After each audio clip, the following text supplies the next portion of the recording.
Hello and welcome to another episode of The Card Show. In next week's episode, we are talking about the place to sell your cards.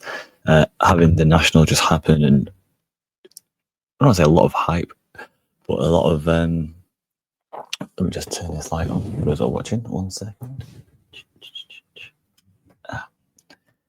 There we go. Brighter, clearer. Yeah, I think with the National, there was a lot of UK presence, European presence, and I think that showed in socials. I think a lot of people saw a lot more in socials. I personally did. I think a lot of people got a bit of FOMO because of it. And then Jim's Sports Cards, or Jim, who's supposed to be on the channel, did a Instagram live a couple of days ago, talking about his experience, answering questions.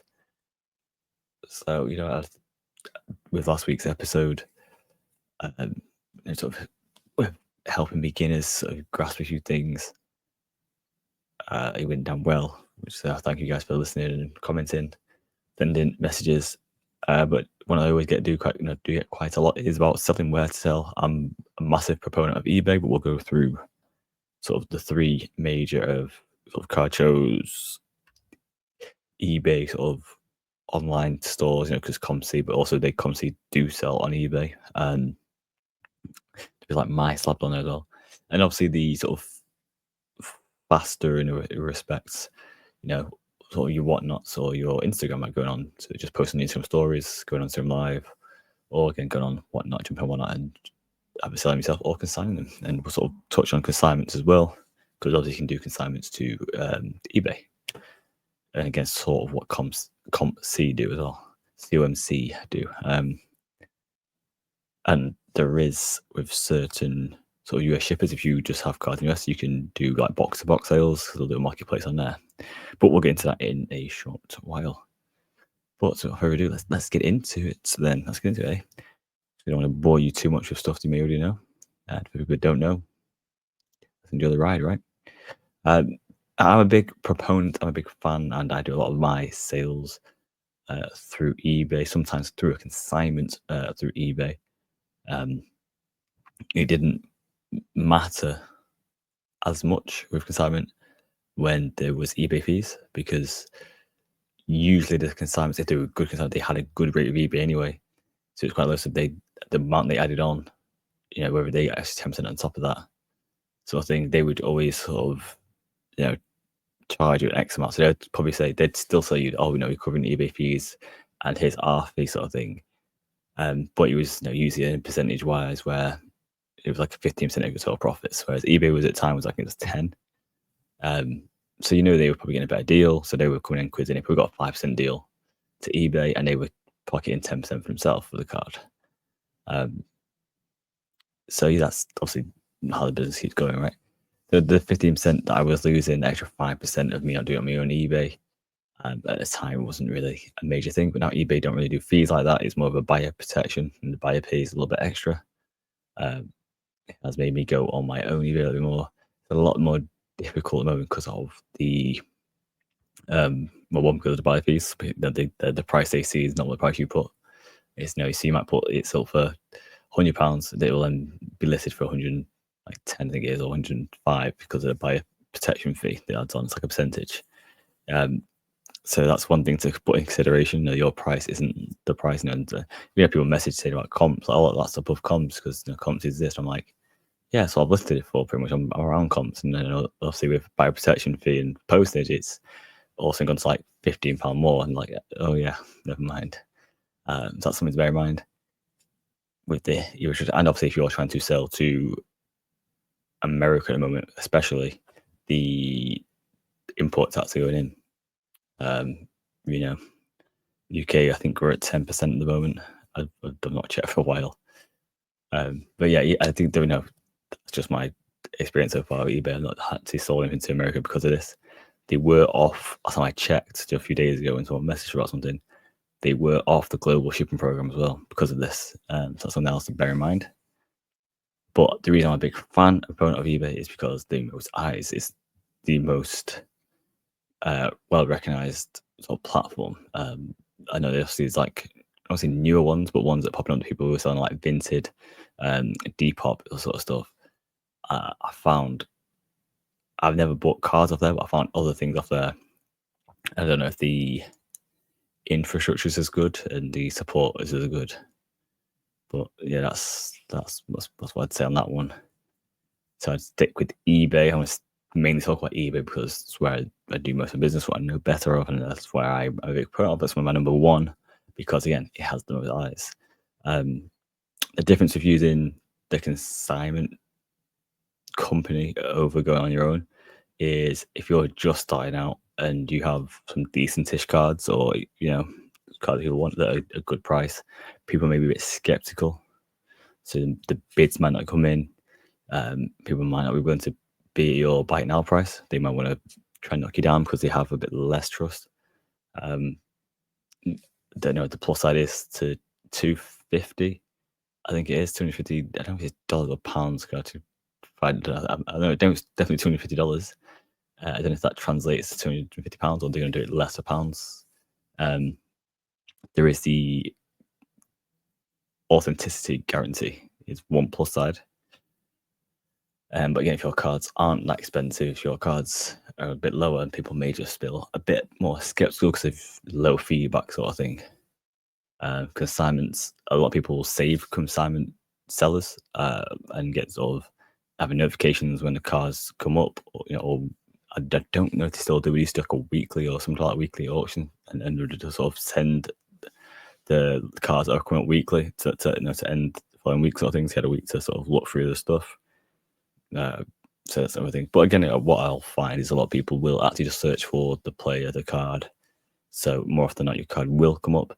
Another thing to think about is if it's a player or a card that's big print. If you're trying to sell base cards, for instance, it could get lost in the thousands. So people may not go to the thousand of cards or and pages that your card is on.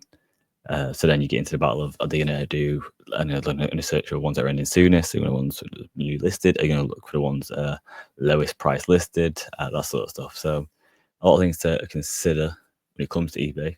But again, the most eyes are on that platform over any. The majority of people know eBay as opposed to the whatnots, or I won't say Instagram because everyone knows Instagram, but I don't think people know as much of like buying stuff on Instagram. It's definitely a trust factor, and we'll get to that in a minute. Another good thing about eBay as well is I said the buyer protection fee. So it does give guys a little bit more confidence. Again, the authenticity guarantee. But again, on the flip side, so as a seller, sometimes you can get shafted because if you do send something and let's say you don't document it too well and it doesn't go through the authenticity guarantee, there is a chance, and it doesn't happen very often, but it still does happen that people then claim that the card has not been received, or maybe a box of cards, whatever it may be. And sometimes eBay will side with the buyer because of the buyer protection fee. That's what it's there for. They pay this fee to be protected in worst case scenarios. There isn't like a massive inquest into it. Sometimes it can be if it's a big amount. But again, like I said, a big amount nowadays, the cards are getting sent to eBay first through the authenticity guarantee. So it's a tricky one. But you have to have faith in the process, build up your sales. And again, if you don't feel confident doing it through a consignment, it saves all that. The consignments, like I said, they usually, especially the bigger ones, usually have good connections with people higher up at eBay, and they sort of know how their business runs. And people won't complain saying, "Oh, they didn't receive it," when they'll go for all the right avenues and channels to make sure that they've done everything right prior. When they've got 20,000 plus sales of cards. I dealt with one the other week that had, I think it was 79,000 sales and feedback. It was crazy. So, sort of when someone messages eBay to say that, hey, we don't see this from this company, eBay will probably, quick look into it and realize that you probably have. They will go through all avenues, making sure that everything's boxed, recorded, tracked safely and soundly. So it'd be difficult to try and blag that one. But yeah, that's my thoughts on eBay. I probably missed a few things, but eBay is not the one I go to. It's the one I'd recommend. There's your option again. There is options if you don't have the feedback, the score, or Obviously, you have to your address on there. You don't have to accept returns. But yeah, some people don't like that sort of scenario. Whereas if you do have a middleman, you can just send it to them. You don't need an address. As long as they got your bank details, they'll transfer you the money. So if a bit more private, I suppose.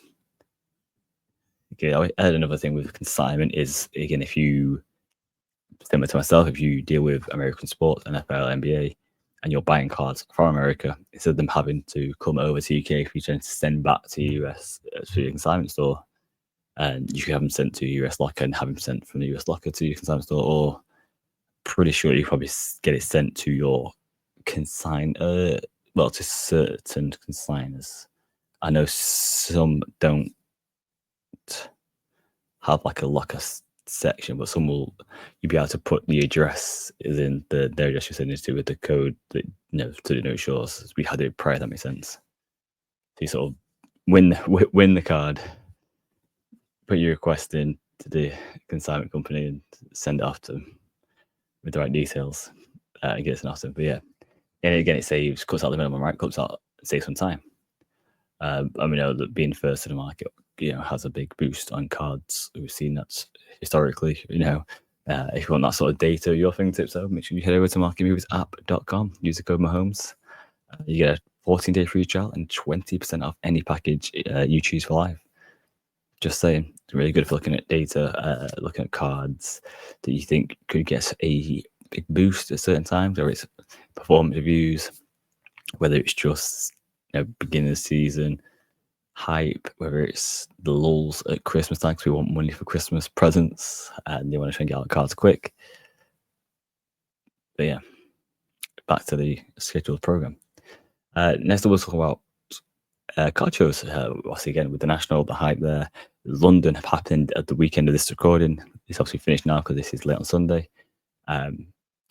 Which is the biggest in Europe. With the ASCC, or it's called ASSCC, where it's ASSC. I always forget it's called, the one in Asia. I think they rival big shows in America. London's now 3 days. For me, that's up there with one of the top sort of 5 shows maybe in the world now for card shows. I honestly put it up there. You can sort of go national. Seems to be everyone's like Grail. Fanatics Fest is obviously coming as well. So as an actual card show, it's making improvements. I don't know where it fits in there, but it's definitely making improvements as a card show experience because of everything you get around it with the supplement of cards. I think Dallas, Chantilly always sort of stand out. Burbank's obviously one that's not got the history, but it's obviously starting to do really well and have move to a bigger venue, and one that's got the glitz and glamour being on the West Coast, right? And then I got London. I think ASSCC is.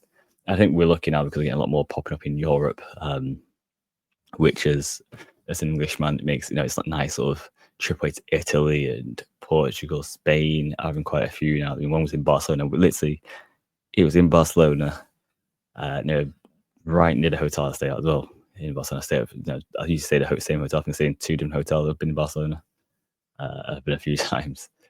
Just to know the area really well. So yeah, that was very funny. I was very tempted to go to that one, but other circumstances stopped me, so I didn't go. Well, I would love to go on that one. I think we're lucky said with the them shows coming up because they're going to get bigger, and it's just going to give us bigger shows on our doorstep. They're going to rival the big shows that we sort of see on other people's YouTube channels that we sort of not envy, but give us that FOMO, right? Everyone had a bit of a FOMO from National because everyone saw the content.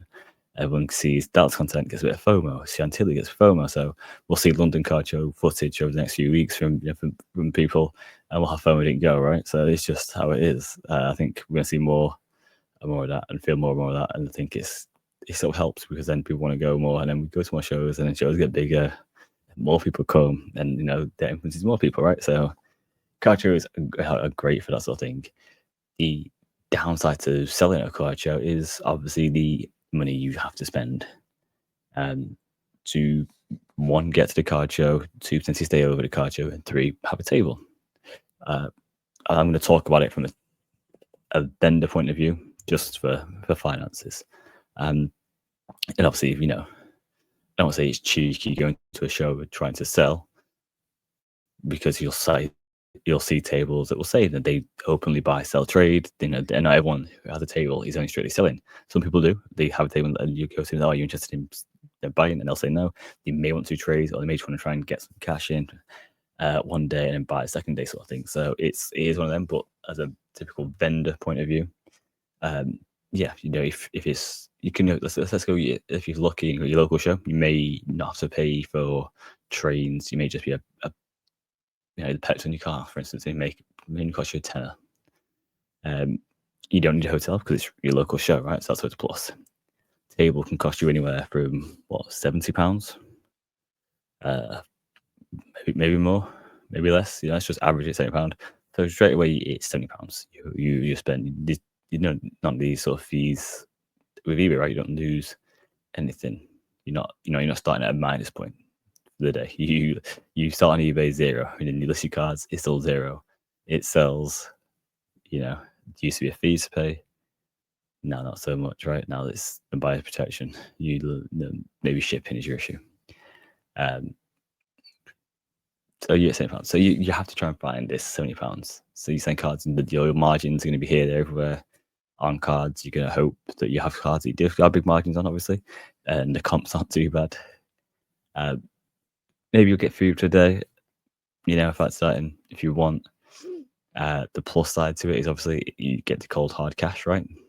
You can get the money right in front of you. There's less to no chance. I've heard it happen that people do like a chargeback, right? People live and direct sent money, then a day later try to charge back, which is scandalous.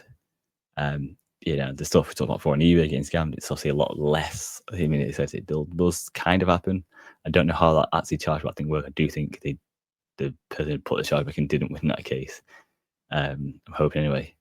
But yeah, when you're doing face to face and someone's handing over cash, you're not going to get 3 days later an email from eBay or PayPal saying that the buyer's opened a dispute and he's not received it, right? So that's a plus, a bit more ease of mind, right? Again, and this is your local shows. So you're not really in a hole too much. You may pay for a table. Sometimes you may be able to get 2 seats at a table. Sometimes they only do 1, which I find kind of unfair. I think you should always have 2, just because it's for security as well. Like having 2 eyes on the table always helps. You can deal with someone and have someone else deal with it and kind of look around the table. Yes, we do have cases, but some people do have flick through still, and people like going through flick throughs. So it's good to have that extra pair of eyes to help you out. So I always think that every table should come with 2 sort of vendor passes, and allow 2 people to be there. So you might get lucky. You might say, "Hey, I've got enough to do half a table. Do you want to join me with half table stuff?" And then when stuff sells, just put more stuff out, sort of thing. So the table price can come down, but again, it's still going to be at a certain loss of money, right? If you then going to go to a show, whether that's if you're from Manchester myself and you go to London, for instance, I think I mentioned this before, it's 120 on the train from Manchester. Well, you have to get a metro to Manchester, which is like £4. Then the train, 120. Luckily, the train is Manchester to Esher, which is where the current ones are at. It's obviously going to be at XL soon. So I think that will be a little bit cheaper for me, because I'll be straight to London and then just an underground journey, which is not as much. With London to Manchester to Esher, whatever you want to call it, it's Euston. Then I do underground to Vauxhall, just going to Vauxhall quite well. I mean, spent a lot of time there. And then Vauxhall to Esher on the overground. And then the hotel. The place I used to stay was from Friday to Sunday 150. I don't know what's going on next year, if it's renovations or what, but I don't seem to be able to book it for next year, which is annoying. There is obviously options a little bit further away, but I think one was a stop away on the overground. The Travelodge is in there. I know a lot of people now stay at the Holiday Inn in Shepperton, and that's usually around about £200. There's pubs, I said, another place to stay in Esher. I know people do Airbnbs as well, so you can link up with rents. But again, it's purely from my point of view, it was usually costing me another 150, I'll say. So 150 on my accommodation, 120 on my travel, And then food for the weekend, I did Friday, Saturday, Sunday. Yes, I didn't need to go down on Friday as well. I think I just from Manchester, it's a lot easier. Otherwise, I have to do like the 5 o'clock train, I think it is, to get there. Yeah, we get me to Esher for like 8 o'clock ish. Then you got to set up as a vendor, right? Before the VIPs come in. So I couldn't do it. I couldn't do the 6 o'clock one because I'd get there too late. Because that's right. But yeah, so I do always stay over. This was before the Friday was open as a third day. And there's usually meetups and trade nights, etc. on the Friday anyway, so it's always cool to be there for that. I said food off the weekend. If you are there for the Friday, Saturday, Sunday, trade night, it used to not be included as a vendor. You have to buy a ticket. I don't know if that's still the case. So if you want to attend the trade night, it's more mean to go out. So if you could be in the hole for the weekend for what, £400 now we're talking, 120, 150 food, it's 270, maybe not 400. But yeah, that's if you get that place. So yeah, let's say 300. Let's just round up 300. Yeah, a few cheap foods and a £10 takeaway there and there. So yeah, you're in the hole for 300 quid already. That's for some people that's a bigger hole to get yourself out of. Having £300 spent in, especially with the stock you've already got, to then try and claw back that in profit is difficult. So this is like the downside to it, right? Again, that's more of a high-end spend.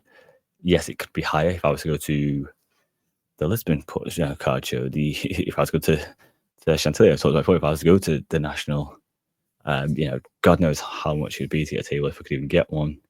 And again, accommodation, then you're looking at thousands, right? So it's one of them. If your profit margins are one of them where you go, do you know what? I know I can shift these one-of-ones, Messi's, Mahomes, Brady's, LeBron James, Michael Jordan's, and the profit's going to be 10k per card. Of course, go first class to Chicago. Have the penthouse suite if it's available in Chicago or Rosemont, should we say, Rosemont, Illinois. Enjoy it. But if your cards are Prism Silvers, Optic Hollows, and your profit margins are 20, 30, 40% if you're lucky, 50 if you're really lucky, then maybe these options isn't the best for you. Maybe your local shows are a good option. But again, eBay would probably be better in that scenario. The downside to eBay is it's very non-personable. Yes, you can sort of make connections. People buy from you and you send correct, and or if it's a raw card and you get it in a good position, you might have listed it as excellent because you don't want to go for that near mint just in case it went to it does go. You usually go, well, I don't know if it's in England, but in America it goes for like a look over to make sure there's no problems, and then authentication process. So because if there's a scratch on the card and you've not declared this, they can then let the seller know, hey, the buyer know, sorry, that hey, this card's actually got a scratch on it. Do you still want this or not? And then if not, they return it free of charge for you, and you get the money back. And as a seller, you have to then relist it and note the scratch. But again, if you're doing something correct and you list it better, and people are like, hey, listen, like I've done some deals with you now. Next time you got some stuff up, can you mess with me first? Kind of like first dip. So you can build sort of connections that way. And obviously, if you're trying to do this as a bit of a business or bring some money in, it's always good to have them people you can get some cards, knowing sort of that they'll be interested. It's always great when you can buy stuff knowing you have potential sellers, right? Whereas at card shows, it's a lot easier to be personable, make links, connections, whether it's to buy, sell, or trade in the future. It's a massive plus. And again, you will see not only buyers and sort of traders and sellers at card shows, but also businesses who may want cards for their shop. So you might say, hey, you've done the weekend at a card show. If it's a 2-dayer, you might say, this stuff I've got, don't worry, we're looking it back. How about we do this and we can do it at 60% of comps. You go home with a big stack of money. They go home with a whole new stock for the shop for the next card show they go to. Yes, it's 6% of comps. It gives them, the reason I say 60% of comps, it's extremely low. It just gives you cash to go back into the game with. This is massive bundle of cards. So even if you did, even let's say it's 1,000 cards, It's your flick through. I'm saying a big number now, but you got 1,000 cards. Just say, hey, it's all not tap, but it's obviously didn't do well at the weekend. If you say, pound a card is comps and you're doing 6%, that's £600 you go back with, right? They bought 1,000 cards for 600 quid. They will do what they do with them, right? They put them in the card. Someone might go to their shop, just going through the flip throughs, looking to complete sets, and for them, that pound or that 70p, 80p, they'll spend on the card. And the reason we do it at 60 when it's doing with businesses is because of the whole, if they're a correct business, they'll have their sort of tax or VAT to put on to that, and they'll have their sort of profit margin. So you give them a little leeway, you go home with some cash, it also helps. Yes, you do have the option to offer it to other people, but not sellers, etc., and say, hey, man, and you can probably get a bit higher. So you do it, 8% of comps, 75% of comps, whatever, and they're willing to take it up because they don't have the sort of business side of it to worry about. So they'll be like, hey, 20% margin, 25% margin, that's fine. I can work with that, even if it's 10% margin per card. 1,000 cards, 10% is still a nice little profit, right? For sitting on front of the camera selling cards. So it does give you that option. And again, it's a lot of fun. There's some great times, especially if you get to go abroad, right? It's sort of mix a holiday. I think that's another plus. If you can mix a holiday, like go into Lisbon, go into Barcelona, go into America or something, into a card show. Yes, you don't feel like you've spent that money on that sort of thing, and it doesn't affect the profit margin as much because you would have spent the money on a holiday. It's getting that sort of balance right. I'd say. And obviously you can't put price on experiences, right? And last but not least, these sort of live selling, whether that be the Whatnot, Fanatics Live, or even Instagram, which are probably a lot of people who sort of got in through the hobby through COVID. Instagram breaks are sort of the big thing. And we still see it to this day with cars, right? People will just list cars on a story sale, and you can check that later and it'll be sold. It's a powerful tool to sell sort of stuff. I know a lot of people do TikTok sales and TikTok shops sort of thing. At least with TikTok shop, it's sort of regulated as opposed to, I mean, that's sounding a bit disrespectful. It's regulated to an extent. They are a good business. It will crack down a lot of things. I don't know how well they protect both buyer and seller. But yeah, they do have strict sort of rules and regulations they go through. With Instagram, it's kind of a trust thing. If you're just following people you don't really know and they put cards up, if you are going to purchase, make sure you are using PayPal goods and services, not friends and family. They may ask for it, like, oh, you know me because of da-da-da, and try and get you to push it that way. But if you don't actually know this person, if it is just a Instagram account, go goods and services. I want to say know this person, I mean like know this person. Like I know Sports Cards UK. If he was put a card up that I was interested in, I would message him, say, what I know. Then if I was messaged from first dibs, I'd take that card. I'd happily transfer in the money however he wanted because I know Dan well enough, to say he's going to send me the card sort of thing. Same with JJJ of that card. These people sort of know and trust well enough so that's not going to happen. If it was someone that I just followed their account and they put a card up and I message and they're like, oh yeah, just send it through Monzo. I'm like, hey, I don't know you like that. Can we do goods and services? I'd even like meet them with the fee. I'd even say, hey, I'd cover a little bit of the fee. You cover a bit of the fee, protects us both, right? That sort of thing. But yeah, they might push for it, and I think if they do push for it, that's kind of a suspecty thing to do as well. Because if you don't know that well, to sort of put people in that predicament, or send it to your sort of Revs account or Monzo account, a bit of a dick move to do. Let's be honest. You just sort of penny pinching a little bit. I'd always say goods and services. I think it leads with trust, right? If you're telling them, goods and services, the way it should be done, protects you as a buyer, protects you. You sort of build a bit of trust, and you can be sort of get it sent out, get it sorted perfectly, and you can be trusted then, and you can build that trust and keep doing deals in the future. And it's what you want, right? To be able to consistently buy, sell cards. Again, with Whatnot, it's obviously a lot easier. It's live on screen. You see the card. you purchase on through the app, the card gets sent out to you. There's been a lot of issues with these sort of platforms. Yeah, again, similar to what happens on eBay sometimes, where people don't say got sent. The other issue they had was they were using like Every, and there was a lot of issues with Every at the time. Cars going missing, and that sort of stuff. But yeah, it's unfortunately, it just happens with dealing with people. My personal preference is obviously eBay. The downside to the likes of Whatnot is, yes, as a seller, you could have Whatnot had to have fees, but if you're on Instagram, for instance, you'd have no fees. There's just too much of a risk of scam as well, which isn't great, and less protection because it's just someone in DMs, you send in your details, then sending you their details, and you send the card out, sort of thing. And even if they don't try and put a cashback claim on your account, they can just go on Insta and not ruin your whole reputation, right?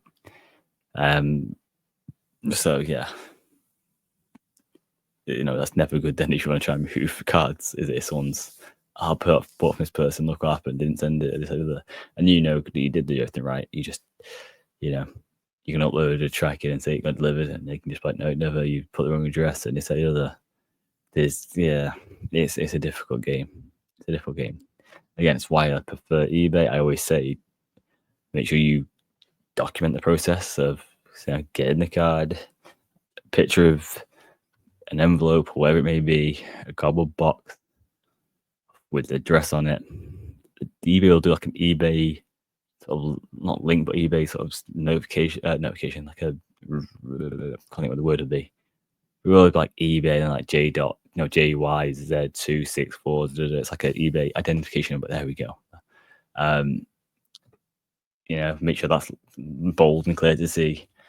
Picture of the card side by side, done, taped up properly, and sent off straight away. Get it loaded. I mean, I think that's one of the. I think I'm 4 point. Everything's a 5, apart from communications down now because someone didn't like the fact that I didn't respond to an offer quick enough. I was on holiday. I just didn't check my phone. Didn't respond to an offer, and then they bought it at full price, and then I shipped. So yeah, it was like I shipped the next day or something like that. And he was like, didn't respond to me, but shipped the next day. I'm like, yeah, you didn't respond to your offer on a Monday. It ran out on Tuesday. You waited till Friday. I posted Saturday morning. I was home. It's what happens. But hey ho.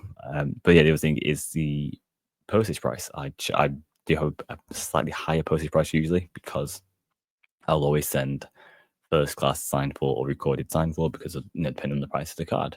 I always wanted to make sure that I can track it every single way and they signed for it. I want to make sure that they physically have to, put their signature somewhere that gets uploaded to say, hey, that's your name, that's your address, and that's the thing that says your name. So someone signed for your house. The postman went to your house and signed, and someone signed for it, sort of thing. So it sort of covers me in that aspect as well. Again, it was last time I checked on Whatnot, they didn't have that sort of option. I know there was an option to change to Royal Mail. I don't know how it's gone through. Instead of being stuck with Every. But yes, it is definitely my preferred place. Yes, card shows have a massive plus as well because it's live and directs and there's obviously less chance of a scam. And again, the connections you made, it's just the outlay of cash. If you can afford the outlay of cash, then obviously card shows would probably be my number one. Yes, you have less eyes as well on your cards. Let's say you have a card show that's mixed, it's sports and TCG, and they sell 1,000, 2,000 tickets.